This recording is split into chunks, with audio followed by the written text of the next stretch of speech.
In this video for the Beacon Hill Dollhouse construction, I'm going to go over section T, tower roof window. First, the parts of the tower roof window are removed and prepared.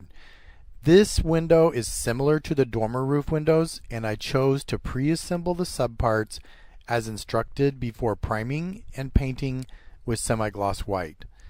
The L trim was pre-assembled in the same manner as the dormer windows, which insets the lower part with an even reveal relative to the upper part. When pre-assembling the front with the roof and side panels, I struggled to decide if the pieces should be laid over the edge of the front or to the side of the front. I chose to lay these over the edge of the front, but this may not have been correct. When installing the window in the tower roof opening, the fit was tight.